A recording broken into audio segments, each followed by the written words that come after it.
नमस्कार, मैं हूं गौरव किशोर शर्मा। आप देख रहे हैं C10 न्यूज। भारत में तीसरी लहर का डर था, लेकिन लोगों की जागरूकता के चलते और रिकॉर्ड तोड़ वैक्सीनेशन के चलते उसका खतरा कम हो गया। लेकिन क्या भारत में ओमिक्रॉन फैल रहा है? सबसे बड़ा सवाल यही है कि क्या भारत में ओमिक्रॉन फैल रहा है? आज अपने इस कार्यक्रम में इसी पर बात करेंगे। पहला केस कर्नाटक में मिला था, वहां 2 मरीजों की पुष्टि हुई। उसके बाद स्वास्थ्य मंत्रालय और WHO सतर्क हो गए और देश में कोविड गाइडलाइन का सख्ती से पालन करने और कोविड की जांच बढ़ा देने के दिशा निर्देश दे दिए गए। कुछ इंटरनेशनल फ्लाइट्स को बंद कर दिया गया और एयरपोर्ट पर कोविड की जांच शुरू कर क्वारंटीन करने की व्यवस्था कर दी गई। दरअसल नए वेरिएंट ओमिक्रॉन के एक दिन में 17 मामले सामने आए हैं। ओमिक्रॉन की चपेट में 5 राज्य आ चुके हैं। दुनिया भर में खतरा बन चुका कोविड-19 का नया वेरिएंट ओमिक्रॉन अब भारत में भी दस्तक दे चुका है। देश के कई हिस्सों में मरीज मिलने से चिंता बढ़ गई है।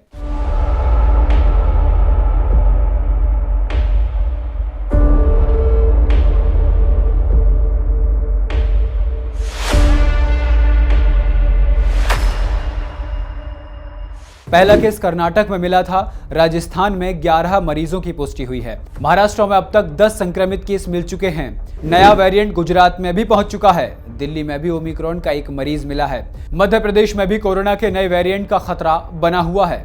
मंगलवार को देश में नए कोरोना के मामलों में सोमवार की तुलना में 17.9% की कमी आई है। आज कुल 6,822 नए कोरोना के मामले दर्ज किए गए। वहीं महाराष्ट्र में 100 से ज्यादा यात्रियों के लापता होने की खबर है। यह खबर वास्तव में चिंताजनक है, क्योंकि 100 यात्रियों में कितने संक्रमित हैं और वो कहां जाएंगे, ये चिंता की बड़ी वजह है।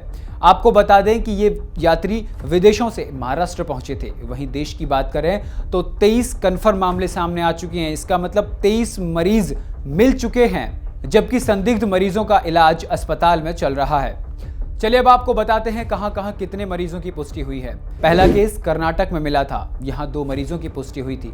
देश में पहला और दूसरा ओमिक्रॉन का केस कर्नाटक के बेंगलुरु में मिला। 66 साल के जो बुजुर्ग ओमिक्रॉन वेरिएंट से संक्रमित पाए गए थे, वो साउथ अफ्रीका से दुबई होते हुए भारत लौटे थे। 20 नवंबर को एयरपोर्ट पर उनका सैंपल लिया गया। हालांकि वो कोरोना वैक्सीन की दोनों डोज ले चुके हैं, जबकि ओमिक्रॉन से संक्रमित दूसरे शख्स के संपर्क में आए 5 लोग भी कोरोना पॉजिटिव पाए गए, लेकिन उनमें ओमिक्रॉन वेरिएंट है, इस बात की पुष्टि नहीं हुई है। यहाँ गौर देने वाली बात यह है कि जिस शख्स को कोरोना संक्रमित पाया गया है, वो कोरोना की दोनों डोज ले चुका है, उसके बाद भी कोरोना की चपेट में आ गया। राजस्थान में 11 मरीजों की पुष्टि हुई है। राजस्थान के जयपुर में ओमिक्रॉन वेरिएंट के अब तक सबसे ज्यादा मरीज मिले हैं। जयपुर ने महाराष्ट्र को इस मामले में पीछे कर दिया है। यहां 11 मरीज सामने आए हैं। जयपुर में 2 और ओमिक्रॉन के संदिग्ध मिले।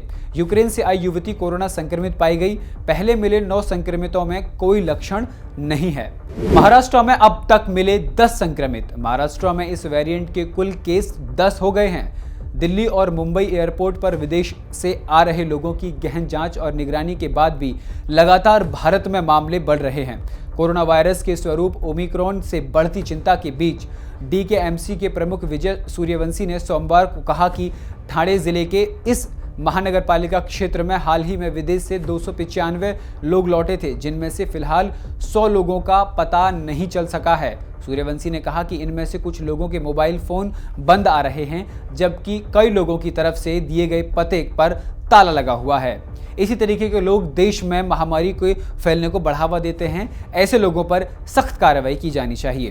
गुजरात पहुंच चुका है नया वेरिएंट। गुजरात में कोरोना वायरस के नए वेरिएंट ओमिक्रॉन के संक्रमण का खतरा तेजी से बढ़ रहा है। दरअसल यहां हाई रिस्क वाले दूसरे देश से लगातार यात्री आ रहे हैं और उनमें काफी कोरोना से संक्रमित मिले हैं। बीते रोज सूरत में विदेश से 87 यात्री आए, जिनमें से 7 ओमिक्रॉन प्रभावित देशों से आए हैं। हफ्ते भर में यहां विदेश से कुल 1,148 यात्री आए हैं, जिनमें से 233 ओमिक्रॉन प्रभावित देशों से आए हैं। हालांकि यहां पर अभी तक आधिकारिक तौर पर एक ही संक्रमित मरीज की पुष्टि हुई है। दिल्ली में भी ओमिक्रॉन का मरीज मिला। दिल्ली में ओमिक्रॉन वेरिएंट के पहले मरीज की पुष्टि के बाद हलचल मची हुई है। तंजानिया से लौटे 37 साल के व्यक्ति में ओमिक्रॉन वेरिएंट की पुष्टि हुई है। जहां तक पॉजिटिव मरीज की हालत की बात की जाए तो वो स्टेबल है। मरीज को अब बुखार भी नहीं है। अस्पताल के medical director doctor Suresh Kumar ने कहा कि अभी मरीज को केवल सिर दर्द और बदन दर्द है। मरीज को कोई खास दिक्कत नहीं हो रही है। आपको बता दें कि मध्य प्रदेश में भी कोरोना के नए वेरिएंट का खतरा बरकरार है, क्योंकि गुजरात, महाराष्ट्र, राजस्थान की सीमाओं वाले 20 जिलों में कोरोना के मरीजों की पुष्टि हुई है। आज के लिए खबरों में बस इतना ही। देश और दुनिया की तमाम बड़ी खबरों के लिए जुड़े रहिए C10 न्यूज के साथ। नमस्कार।